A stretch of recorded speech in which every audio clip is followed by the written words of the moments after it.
What's up, everybody? It's Kyle, not Kevin, with Comics Elite. It's Monday, so you know what that means. It is just another awesome, epic Skip It Mez and Top 10 video all in one because, as you can see, it's just me here at Casa de Kyle.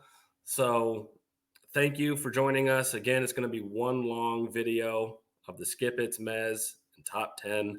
But before we begin, I want to give a shout out to everybody that went to MegaCon and that stopped by the booth.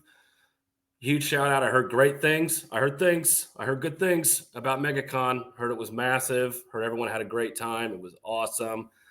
Sucks I couldn't be there, but still sick. In case you can't tell, if I cough in this video, I apologize. Still trying to get over this cold. I don't know what's going on. But with that being said, thanks to everybody who stopped by the booth, who was able to get anything, who followed us on Facebook or whatnot, or purchased anything, stopped by. Again, it's awesome. Thank you. Secondly, before we get to the Mez of the week, we didn't get Diamond in this week, so I wasn't able to read Diamond. So we got the big two. We got Marvel and we got DC. So we got Lunar, we got Penguin. So I read 21 books total. So I know it's a lot to some, but that's generally half of what we read during the week. So we didn't get Diamond, unfortunately. But that's why we have the Friday shows with the weekly wrap-up with Max and VP. So if you're not subscribed to the channel, please subscribe, subscribe, comment, so that way you get notified when we go live on Friday evenings around 7 p.m. Eastern time. So that way you can check us out on Fridays where we do the weekly wrap-up. So that gives us time in case we don't get anything. At the time of this recording, we'll generally read it and talk about it on Fridays. So that out of the way. We did get something tried to slide across Sean's cluttered desk and then fall to the floor. It was an interesting package from Marvel. And Sean said, hey, you should probably talk about this when you do your recording. And I'm like, okay, so this must be super secret, right? And he's like, oh yeah, there's a letter here from Marvel. It's got Marvel's up there. Look at that. It's official from Marvel.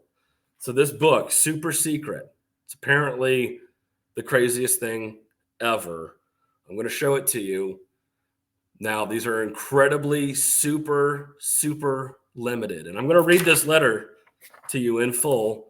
So be prepared. So super secret limited. Mistaken Identity M&M #1 from Marvel Comics. Yeah. Marvel says, as a trusted retail partner, we thought you would appreciate the opportunity to distribute an extremely limited edition Marvel/M&M's promotional comic to your customers. Okay. These comics are being provided at no charge. We imagine the limited print run might make them compelling as a sale incentive / gift with purchase or similar. The official logline for the book is below. Marvel and Mars team up to bring you an all-new story featuring the M&Ms. The M&Ms are invited to a stately estate, okay, as a dangerous beast is roaming the countryside. Ooh. Will the M&Ms get to the bottom of this mystery? Will they eat or be eaten? Find out in this exclusive adventure from Marvel and Mars. Your friends at Marvel. Now, that being said, this book is absolute trash. It is literally standing around and talking and Chris Claremont type word bubbles in here. I wish I could show you. I wish I could show you how great this is, but it is a lot of standing around and sitting down, talking about eating, maybe eating, not quite eating, then going and standing by a fire and then maybe walking around outside, then going back inside and sitting down and talking more, and maybe eating, not quite eating. And then, oh, wouldn't you know it, everything's fine at the end. So this is one of the most exclusive books ever. I'm sure it's probably going to be optioned. So if anybody is interested in this, I guess you can hit me up, and I can probably sell it to you for $500. So thank you, Marvel. Thank you, Marvel. Our friends at Marvel, always stunning and brave. Nothing but the best. Much love. So yeah, we'll see how much those start going for. All right. So now with that out of the way, we're going to get to the mez of the week. Again, we did not get Diamond. I apologize. So my top 10 is a top 4. I have a top 4. The best I could do. Granted, I read 21 books. So, take it as you will. But it's a surprising top 4, I gotta say. But for the mez, we're going to start off with The Joker, the Man Who Stopped Laughing, number 7. Again, this series has just been all over the place. It's one of those that I kind of liked it, and then I really didn't, and then it's okay. This issue, it's still Joker trying to get out of L. I feel like the past 3 issues is him like, hey, I need to leave the city. Hey, I need to leave LA. Hey, I need to get back to Gotham. Hey, I need to leave. Hey, I'm going to leave. Hey, have we left yet? Hey, we're getting ready to leave. Hey, I'm hungry. Let's stop and get something to eat. Hey, oh no, there's a riot going on in downtown LA. Hey, now I need to leave. Hey, get me a car. It's still that, but it's kinetic and it's action packed. There's still a lot going on, and it's still kind of keeping me interested at times, but I still just couldn't help but laugh. I'm like, he's still trying to leave and can't, which I find just absolutely hysterical. And I don't know if that's the point, but yeah, this fight like this doesn't happen, but it's okay. Art's good. It's still solid throughout. It's just a very odd story. I don't quite know what to make of it, hence why it's a meh. Next up, thank God this is over. Flash 1 Minute War Finale 796. This 1 minute war just never seemed to end. So this, looking at my notes, it's again one of those series that these bad guys were seen to be so evil and villainous, but yet they kind of weren't. And then you had the female who laughed, alien who laughs thing, just kind of be menacing, but not really do anything. This one, it just kind of ends. Of course, you get the light beam in the sky, and then things just end. I will say the reason it's a meh is because Wally finally gets to be a hero, and we finally get some redemption, and he finally does something, and it's kind of a badass. So I'm just like, bravo for them for making Wally West actually coming back and doing something and being a badass. Gold Beetle at the beginning of this thing is just exposition dump all at the beginning of this. She will not shut the fuck up. It is just her explaining and catching everybody up about everything and what's going on and who these people are and why they're back and what we need to do. And we need to go back in time and go through time. And of course, so it's not bad. I like what they did with Wally though. So I can give this a meh this week. Next up, this is a weird one. From Sex Comics, Ashcan, 7 Years in Darkness. So it's an Ashcan, so it's only a few pages.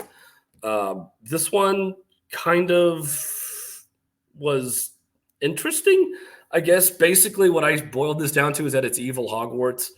All these kids go to Hogwarts, and only 7 of them will graduate because everybody else dies, I guess. And only 7 are chosen. And in this one, it's going to follow a female Harry Potter, basically. So it could be good. I really like the art. If it's an interesting, dark take on that type of world, I'm all for that. So I'm giving it a meh because it wasn't quite good enough. Didn't quite have a hook to push it to my top 10.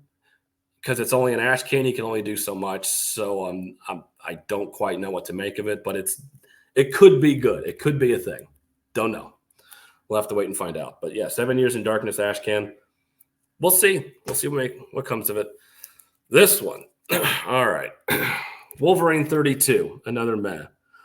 This is one of those series that I commend for being incredibly different from most X-Men titles, I guess, because most X-Men, as we'll get to another book, that I just feel completely lost and then I just don't care and then I give up.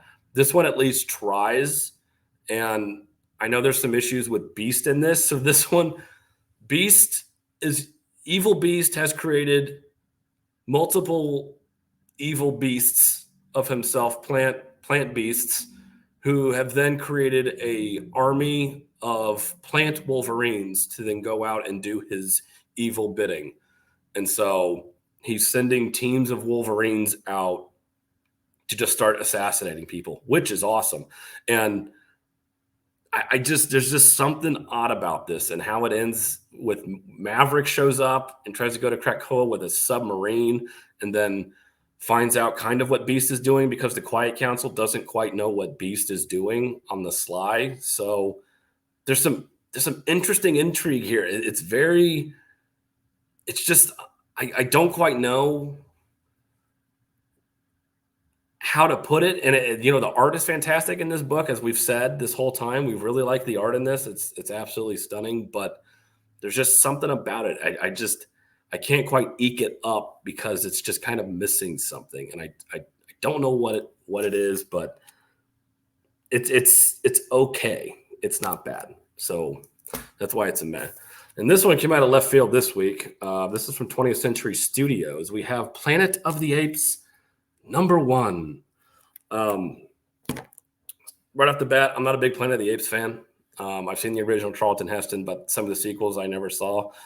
Or if I did, it's been a long time ago. I've seen the remakes. They were pretty good. So this issue here, basically, it's for people who have no idea what Planet of the Apes is. So it is just, hey, we're going to recap literally all of the modern movies into one issue sort of thing. So it's really long, and it's just kind of like, yeah, I know about Caesar. I know the revolt. I understand all of this. It just seemed kind of superfluous. It's just kind of like, well, I'll just watch the movie because I don't need to read this. The art, however, is fantastic, which is why I'm giving it a meh, because this art is great by Watchter. So Walker and Watchter here with this. Again, it's for people, if you have no idea what Planet of the Apes is, you might be able to pick this up and be like, oh, okay, I might want to go watch those movies. Or if you're the biggest Planet of the Apes fan in the world and you just want more of that lore and get more, ensconced into that world, then cool, go for it. So it's a meh. It's not bad. So that's it for my mehs this week. So this is my giant stack of skippets this week. And we're going to start off strong, starting off hot here with Poison Ivy 11. Fuck this book. Fuck this series. I'm so over it by now. She's a villain. Poison Ivy is a villain. She holds people against their will, and she somehow found a way she can control people now. And she takes all of these people to an oil refinery to stop oil truckers from doing their jobs. And they eventually all get run over, which they should. And then they come back to life because, of course, they do, because she finds a way to then morph them into the ground, because that's what we need. And then we have to have her clean Slay Queen moment. And there is so much wrong with this book. They put so much bullshit into this book. I don't know what happened to this thing. The train has off the tracks at this point. I don't understand the point of this book. She's no longer seen as a villain. She's seen as this altruistic hero that we should be like, yeah, you go, girl. You stop those oil truckers from just doing their fucking jobs. I'm so over it. I don't understand what this is. She does all this stuff, and then she has the audacity to yell at people for like, why are you being mad? Why are you mad at me? It's not like I controlled you. Oh, wait, I did take over your mind and control you. Yeah, so I guess I kind of am a piece of shit, but I'm going to be seen as a hero. So, yeah, series is crap. Oh, boy. Next up, Dawn of DC, Adventures of Superman, John Kent, #2. So this one, it's this epic final showdown with John Kent and Ultraman. And it's supposed to be important or something. And it's a terrible, lazy fight. We don't really get much of a fight. It doesn't really have all that much of an impact. And then by the end of this, we have the Injustice Superman from that universe showing up and pulling a Zack Snyder at the end of this and breaking the neck of Ultraman. It's like, okay, why? What's going on here? Who is this for? Why does this exist? I don't know. I don't know. I don't know who cares about it, but I don't. Oh, God. Oh, God. Next up, Batman 134. What has gone on with this? This new arc just continues to get worse and worse. So, of course, Darwin Holiday in this is the Joker. Spoiler, in case you didn't already figure it out. And he has seen that in a alternate universe, he sees his true potential of being like, oh, I can be the Joker, so I need to be the Joker. And then this turns into Batman Begins with the release of a poisonous gas, and we need to have a little orphan girl save the day by affirming how great she is. And then Selina is there to help also. And then Bruce has to tell Selina, hey, you're the best. You're just the bestest and greatest ever. And I can't do anything without you. And I need your help because you're the best ever. And thank God that's in here. And we get just it's the stupid Marvel trope of alternate universe where things are just wacky and kooky, and Ghostmaker and this is Ghost Breaker. It's just, what the fuck are you doing? Like, I don't understand who this is for and why this exists, but it's lazy, and I'm so over it at this point. This is a shell of what it was. It's a damn shame. Oh, God. Oddly enough, we got one Scout book this week. We didn't get 10. So the skip it for Scout this week is Crucified Exorcisms. It's a fun title. Crucified Exorcisms, #1. So this behemoth of a book, it's a $7 book. It's a one-shot, and this thing is a absolute mess. It's some type of weird manga story light kid wanting. I honestly tried. At the beginning of this, it's this guy on a Fox and Friends morning show, which it's literally Fox and Friends, describing exorcisms and what he does. So it's cutting between not action and more not action. And it's just people sitting, talking, saying how great and wonderful you are, and then showing nothing. So it cuts to nothing while talking about nothing. And this goes on for the entirety of this book. And I'm like, this is a one shot. And are you trying to put people to sleep? Because you're succeeding. So this book was just so boring. And I really want to see some really cool exorcism stuff. And you don't get that in this. So I don't know why it's even called that. It's a damn shame. Oh, next up. This pains me. Cosmic Ghost Rider #2.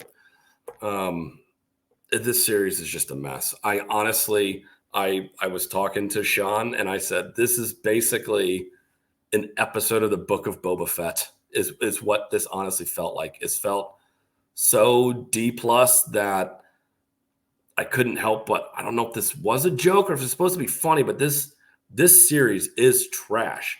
What they do to Frank Castle in this, when you have a blue-haired, probably lesbian, slap him in the face and tell him like he needs to grow up and do his job and constantly yell in his face about you need to do this and you need to do this. And why aren't you doing better? And you need to help and you're going to do this. It's like he's the cosmic ghostwriter and he's being slapped around by a blue-haired lesbian telling him he needs to do better. What the fuck is this? It honestly felt like the Book of Boba Fett. And that's what this whole book is. It's this effeminate kind of bounty hunter, I guess he's supposed to be, but he doesn't look like one. And he's got this stupid eagle, and this chick's like, you need to hunt down the cosmic ghostwriter. I'm like, this dude's pathetic. Like, he's not going to do anything. He's so effeminate. It's like, nobody is scared of you at all.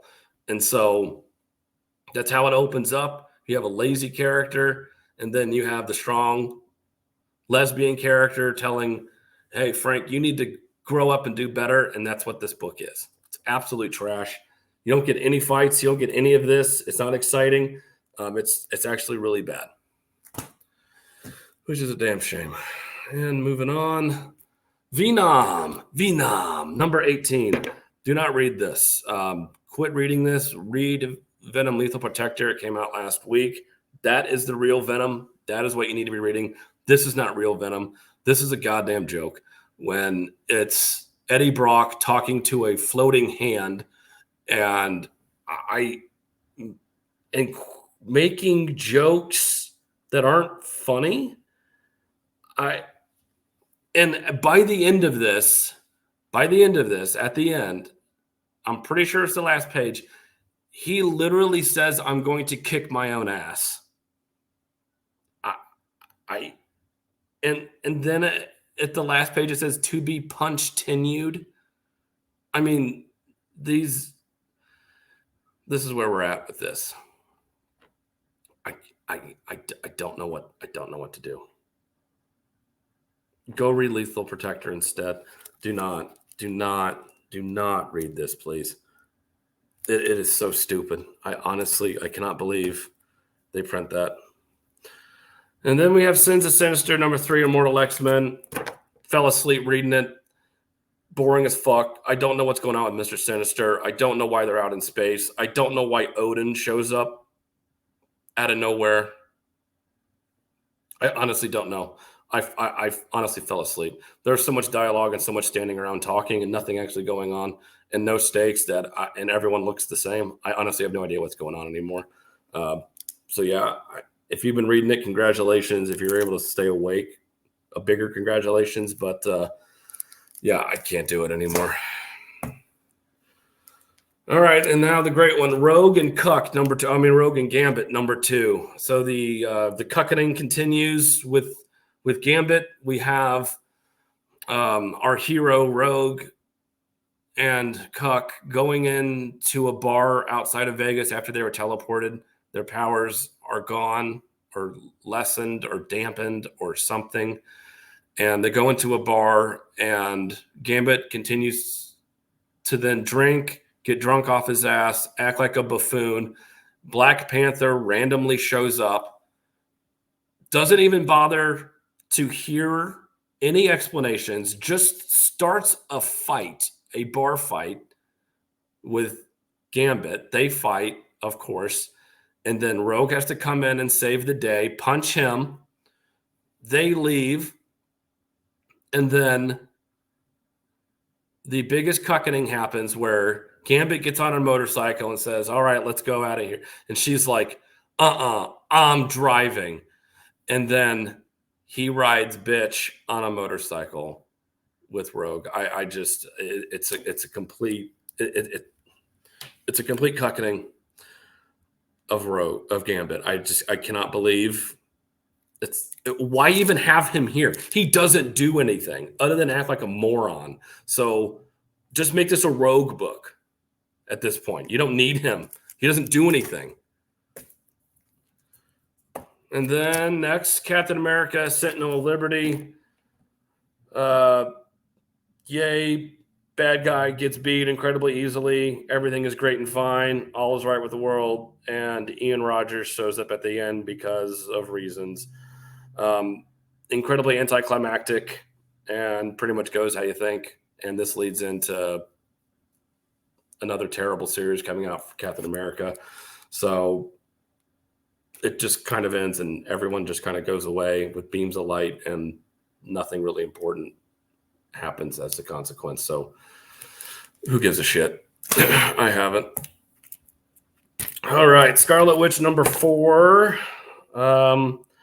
This isn't a shock. The series is just one dead end after another. Every issue, I swear, has just been women standing around talking or complaining about talking. And that continues to be this one. And they posture and they're mad. And you're mad. You're mean because this. And no. I'm fine because of this. And do you know who I am? And I'm going to try to help. And I'm trying to help people. No, you're not helping people. You're being mean to people. But I'm only mean because I have to be mean. But I'm meaner than you because we're mean and evil. But we can't be completely evil because we're female Marvel characters. And so we have to have some altruism to what we do. And we're fine by the end. But I'll be back and don't be mean again. And that has been every issue, and that continues to be this. And I have no idea who this is for. So, bravo. Oh, here it is. The end of the SpiderVerse Part 7, Spider-Man number 7. It's a key. It's key. Key. This is the introduction of what could be the greatest comic book character of all time. Next to the Eminem book, this one could go for dozens. It is the introduction of SpiderBoy. I know. Everyone relax. I know. Take it easy. So all the key collectors out there, you start buying this book in droves. It's going to go up. It's going to get options. SpiderBoy is going to be in the new SpiderVerse movie, and it'll be amazing. So yeah, that's all this book is. It's just Dan Slott being a jackass and throwing every iteration. I can't even tell you the 2 pages of the 75 iterations of Spider-Man you see on the page, and it's just absolutely stupid and disgusting. And by the end, though, Peter Parker does get redeemed, and he is back as Spider-Man. He's no longer a cucked paraplegic or whatever. He was handicapped or handicapable at one point in this because Silk was the best ever. But I guess Peter Parker's back now. So thank God for that. But then we got SpiderBoy. So thank God we got SpiderBoy. So be on the lookout. SpiderBoy, number 1. It's going to be the greatest book of all time. So this one will be spec'd. And I'm holding in my hand what could be the next $1 million book. So you heard it here first, folks. SpiderBoy. Thank God. I'm half tempted to tear that. I won't. No, I won't. This book I wanted to tear because it wasted my motherfucking time. I Am Iron Man number 2. It is Iron Man talking telepathically to a fucking whale underwater. The whole book. I shit you not. That is what this book was. He was talking telepathically to a fucking whale. And that's all this was. The first book was him playing the guitar with some bitch. I don't even know what that was about. And then it goes to this. I honestly, from people that claim they love Iron Man more than themselves, I find it hard to believe because Iron Man doesn't do anything Iron Man-y. He's underwater the whole time, talking telepathically to a whale. So I was speechless. I was like, surely something will happen in this book. And no, it does not. Nothing happens in this book. I don't even know what to do. I don't know. You see what I have to work with? You expect me to come up with a top 10? I can't. Now I know we didn't get Diamond, and there would have been some books in there. I know Mark Miller, I think, had Nightclub come out this week. That probably would have been up there. Death Dealer was supposed to come out. That would have been up here. So I know we probably would have gotten some others, but you see what I have to work with here. So I can't. So all right. Now we're on to the top four. So everyone can relax. So let us begin with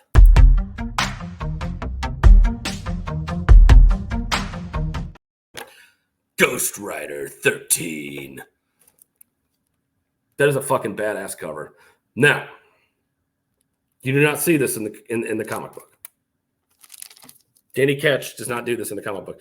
So we flash back a few months prior to everything going on with Johnny and the girl with the dragon tattoo.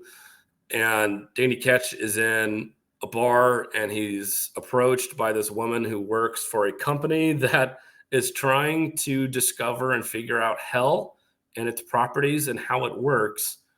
And who better to ask than Danny Ketch, who is a ghostwriter who knows how to work with hell. So she gives him makes him an offer saying, hey, we think we can help you. We want to, study what's going on. How can we help you? And so that's interesting. We cut then to a bar in which Johnny and the girl with the dragon tattoo find out that the bar full of hundreds of people was burned down by Danny Ketch, we later figure out. And there was only one sole survivor in this like satanic bar BDSM site of all this mayhem and debauchery, basically the bar from Blade 2, I guess. I don't know. So I guess it's the House of Pain. But we get one truly just gut-wrenching, awful scene, and it takes place in a hospital. It is absolutely just, it's like, oh God, what happens and what they have seen. Again, I would have loved to have seen like Weapon X, Ghost Rider, which at some point we might see, but we haven't seen yet. So I got to dock this book, but this week with what we had, I have to recommend it because this series has been fun. I have personally really liked it. The art is still really good. So I'm giving it a recommend this week. That hospital scene alone is just like, God, it's just creepy. It's gross, but it's awesome. So hopefully we do see Danny at some point look like that, but we do not see him in this issue. So just be forewarned. So that was number 4. So we're on to number...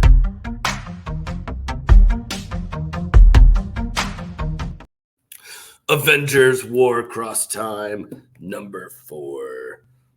I forgot when the last issue came out. I was like, oh shit, that's right. This does exist.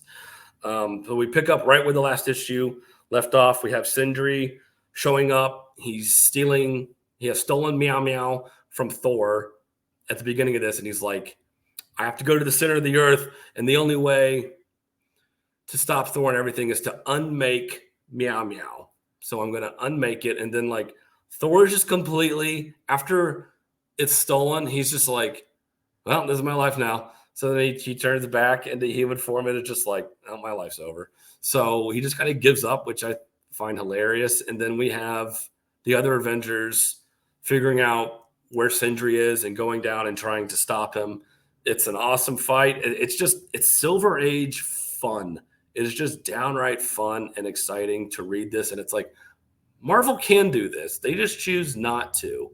So I love this series. I wish there was more of this. Everyone talks like they should back then. Everyone just has their own specific voice, and it's just refreshing in a week full of a bunch of crap and then not a lot of crap that I could read from Diamond to then get this and be like, oh, okay, I can have fun with this. And every character talks like themselves and acts like themselves. So if you're a fan of Silver Age, I would pick up Avengers Warcross Time. The art is terrific. It is in that perfect style.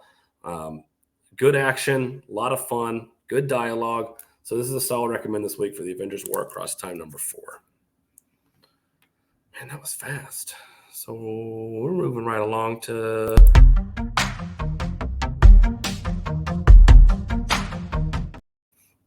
Marvel this week. So next, number 2 is we have Joe Fixit. Number 4. This is by far my favorite issue of the series so far. Now, I wasn't a big fan of this starting out, I will admit. I have been won over by this. And this issue is downright awesome. Everything about this, the art, the dialogue, the action, everything is great. So Kingpin has now taken over the casino, and he has brought in supervillains, and then is like, hey, you other casino guys, if you want them to not destroy your casinos, you have to pay me tribute. Otherwise, they're like, you can't do that. It's extortion. He's like, I can do what the fuck I want. I'm Kingpin. What the fuck are you gonna do? I have these guys in my back. You gonna say something? So either pay me money or they're gonna beat the living shit out of you and destroy your casino. And so then we have Joe Fixit and Spider-Man trying to come to terms, and Spider-Man trying to relax him and be like, hey, it's okay.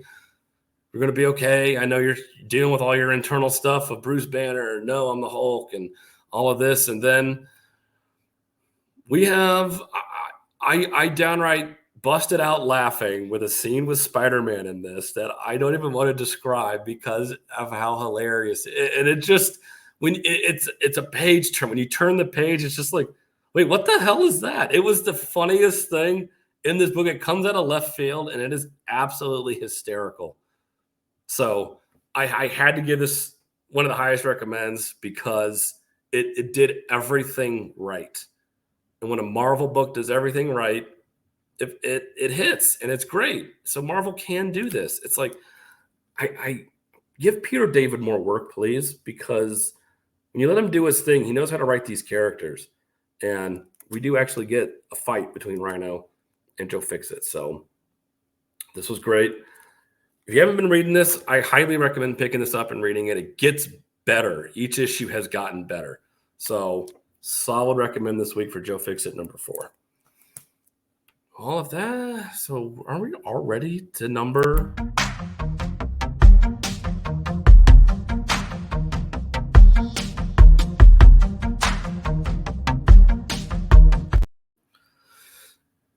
As if it was anything else this week. Boom. Batman and the Joker Deadly Duo number 6. Simply amazing. In case you haven't been following, Mark Silvestri's putting on a masterclass and writing and drawing a comic book. And this is no different. So we have Batman catching the reader up on everything with Sims and his daughter at the beginning. So we understand what happened to Amanda Sims. And he gives us the backstory of the wedding and everything going on with that. And we see what she plans to do. And hopefully Batman has what it takes to stop her, because as we've seen before, Batman has failed several times in this series. And so it's not so cut and dry, which I absolutely appreciate, because anything you could see, it's like, oh, Batman's going to get out of this easily. He's going to solve the problem. He's going to find the X, Y, and Z and be like, oh, problem solved easily. Not this time, not in this series. And I absolutely find that incredibly refreshing, especially after all the Batman that I've read, that most people have read at this time. It's like, it's kind of hard to give a Batman story that we don't really quite know how it's going to go. I have no idea how this is going to go. I don't know who's going to come out alive. And stuff going on with the Joker, and it looks like